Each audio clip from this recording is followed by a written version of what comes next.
Hey, Doom here from Dungeons and Doom Biscuit, and I am overly excited to be here right now because I am not making something in the Monster Manual, which gets old and repetitive to an extent. I love the Monster Manual, don't get me wrong. I, for many years, used it as my primary resource for monsters, but it gets old. So what I have here is a piece of, parchment paper roll or some kind of kitchen roll that Mrs. Doom gave me. And I've cut it to look like maybe like a log or something is what I try to do. And what I'm going to do is I'm going to mount this to this base haphazardly.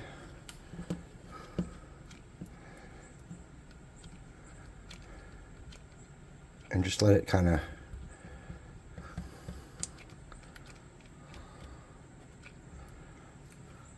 sit for a minute and cool. And I'm going to take this. This is from a Lord of the Rings chess set. And anytime I get a chance to use these, I'm excited. Because I don't really...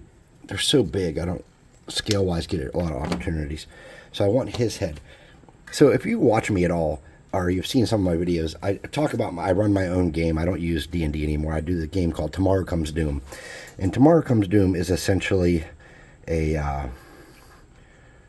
it's a tabletop game like D&D. But it's not D&D.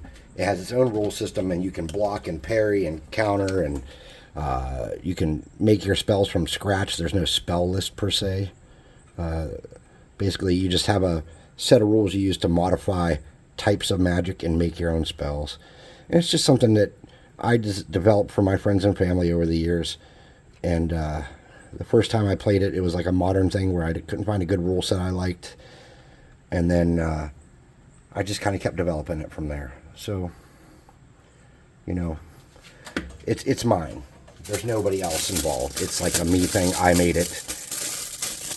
I'm just making a tendril or a tentacle or something that's supposed to look like a branch that can kind of reach out and grab you. Abracadabra. So the custom creature I'm making today is called a Brymph. And what a Brymph is when a nymph, I should say, when their life cycle is almost at an end, they have to reproduce and steal life force from the person they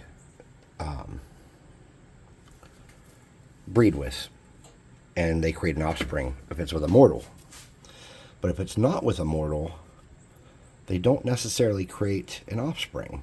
For example, if they just need life force to survive, they might mate with a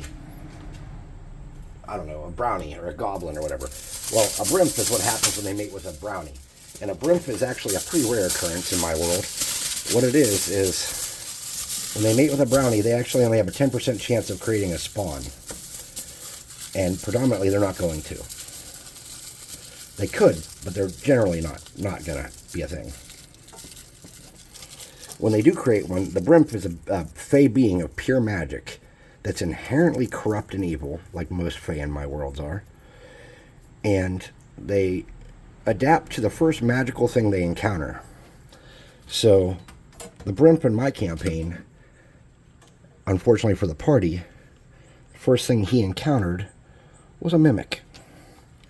And he stole the magical properties of the mimic, accidentally, of course, unknowingly becoming a Brymph mimic that turns into things that it sees in nature and in wild instead of into chests and doors and armoires and stuff.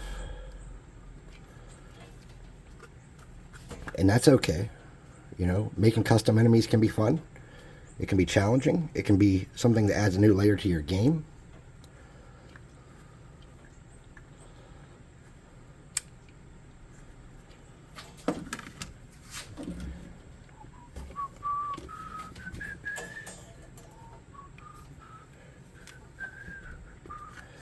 So, basically, this Brymph, Brymphs aren't like a normal mimic. Well, in a way, they're kind of like a normal mimic. But a Brymph can grow and grow and grow as it eats. But as it gets so big and it's unable to keep its power together, what starts to happen is that it starts dividing and reproducing. And the only way to stop the scourge is to find the original Brymph that started splitting off and making all these new Brymphs, and to kill it. So they, on behalf of the Druid Grove, that they need to heal the land so they can save a town, they are in a position where they kind of have to deal with this Brymph. And I thought it would be cool to have a custom mini for a boss fight for the Brymph, for the, like, kind of the deal there.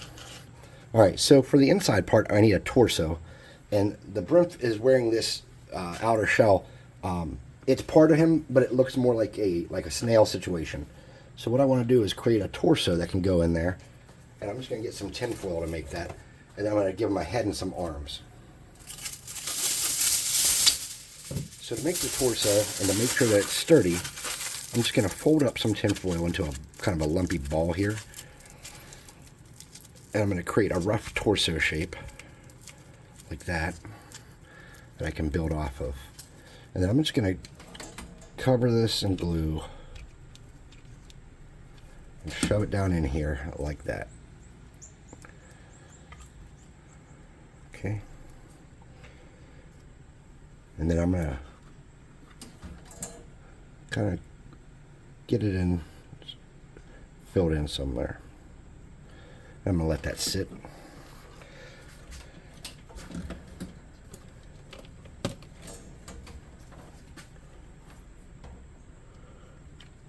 And I'm going to create kind of a big root system that he might use to pull himself along in his new form.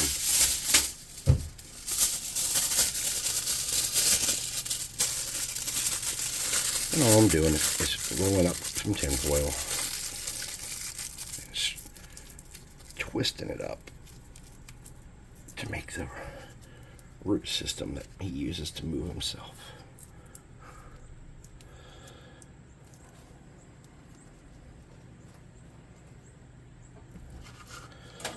I'm going to pull that hot glue I made on the pile there to where it mounts it to the base, up, and then I'm just going to drag through here and create texture.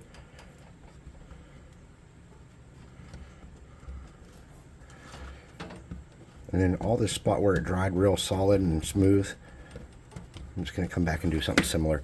I can use one more of those root things to drag himself around on.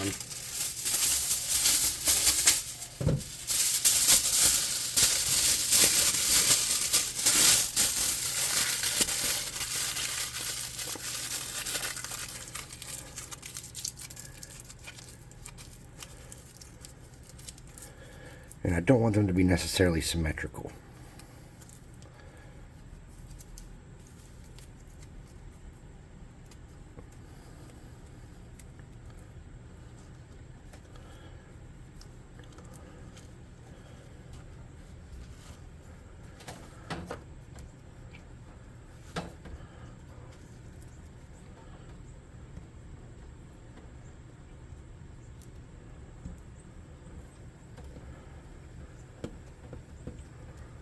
Okay.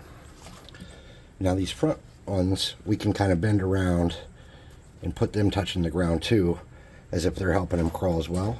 And I think that would do us a good service.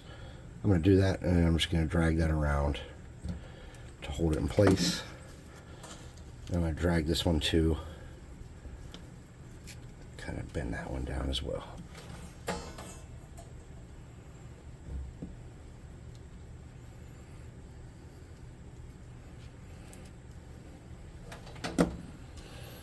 I'm just going to let those sit for a minute and solidify.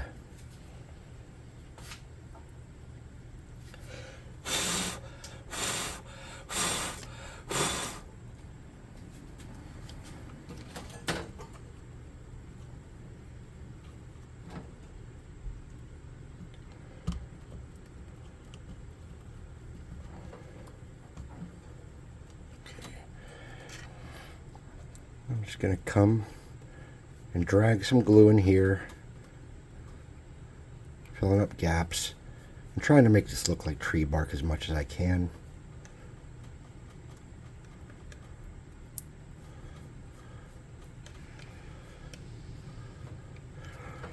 And bigger, more pronounced grooves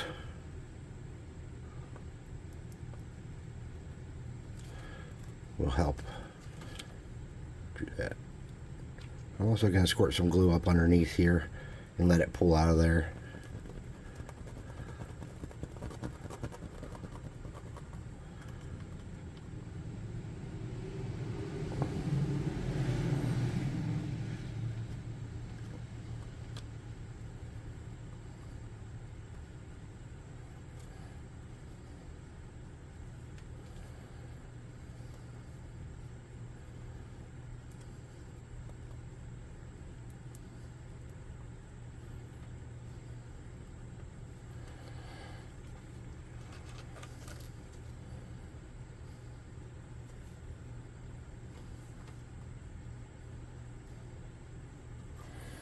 Okay, so we want to mount the head to the body, to the torso, and to do that, I'm just going to get an obnoxious amount of glue and rub it around and pull it until I get it to stick where I like it.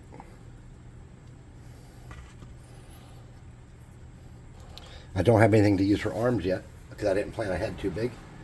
But I have a creepy crawly box, and I want his front hands to be like pinchers from a scorpion. So I'm going to try to find my best scorpion pinchers.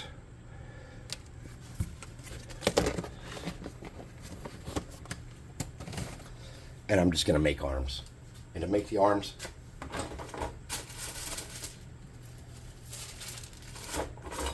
I'm just going to get some skewers.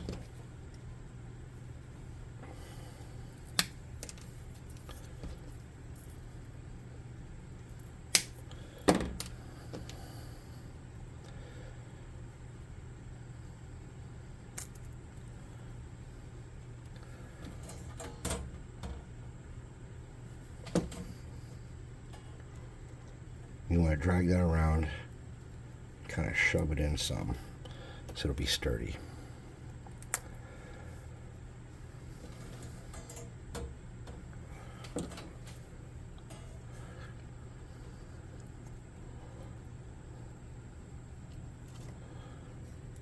Okay.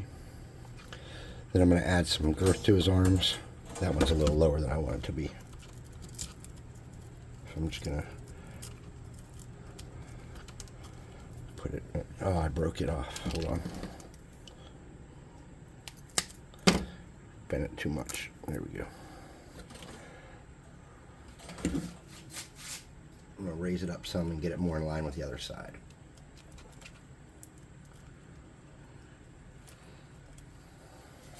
Then I'm just going to add some girth to the arms by dragging some glue down them and smoothing it out. I'm not trying to add a bunch here. I'm just trying to add a vague lumber texture.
I feel like that one would be better on that side.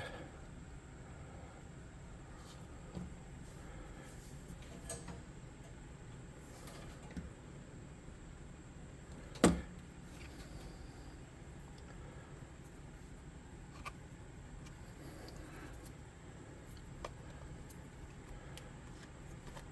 going to hit the minor burning hand spell and remove some of these spider webs.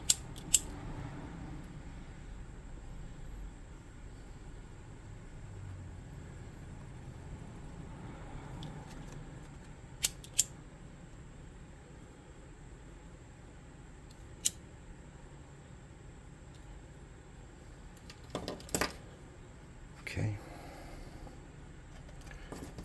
So we've got quite a bit of spider webs.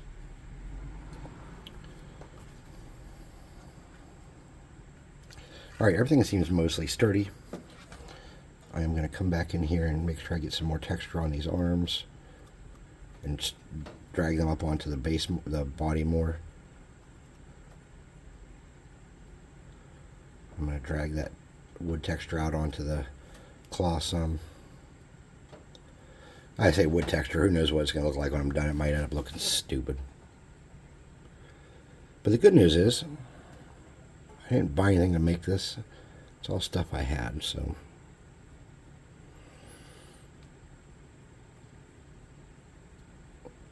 If I'm unhappy with it, I can scrap it.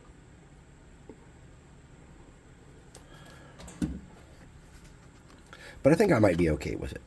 He does need a tail of some sort. So for his tail, I'm just going to get this.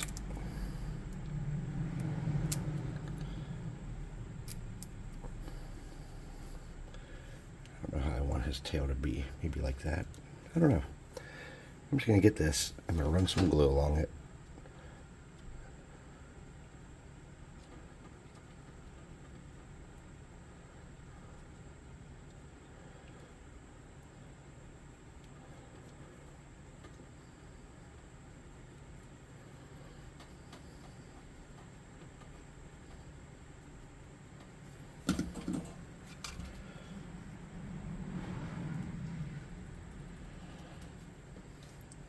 Get it up in there.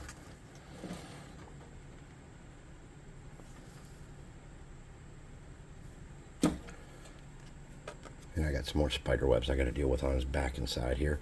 So I get out that minor burning hand spell. Cast it a couple times around. Thought there was a fire there. There's no fire.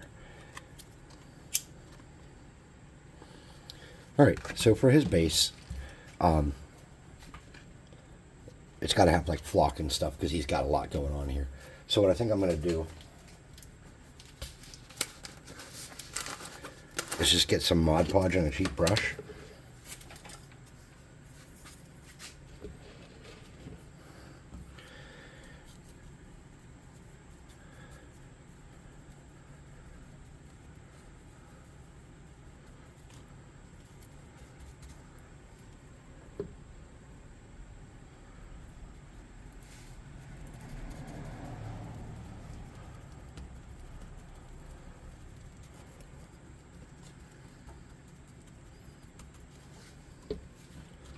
Oops, getting a mess everywhere.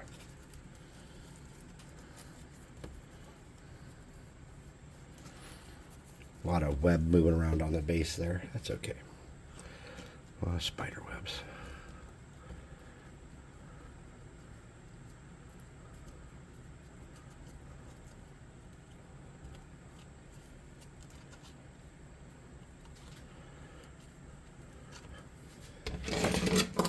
I'm going to get a styrofoam plate.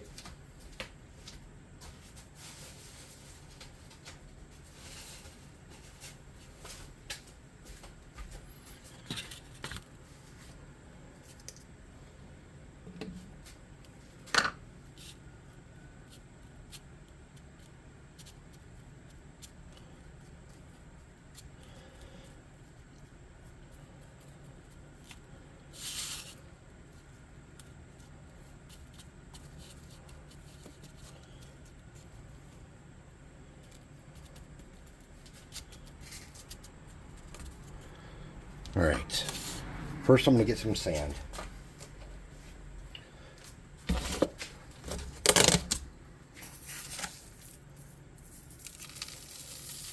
And get it around on the base.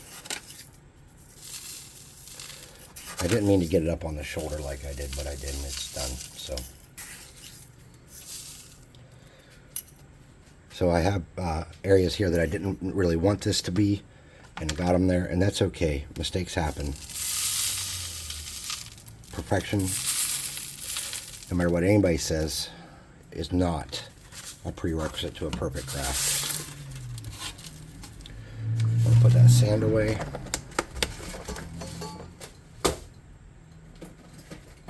And I'm going to get a brown flock that I don't use very often.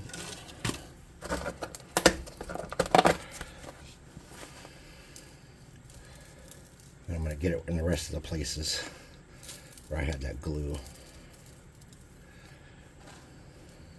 Well, it's just Mod Podge, it's not glue.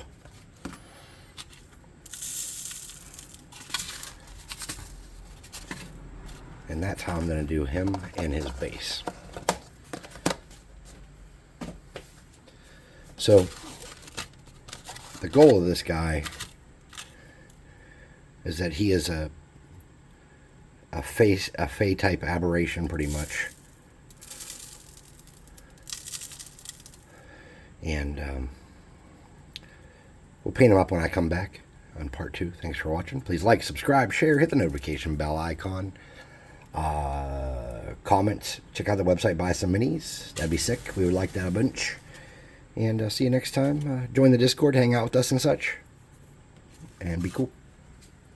Oh, forgot to turn off the camera because I'm a pro.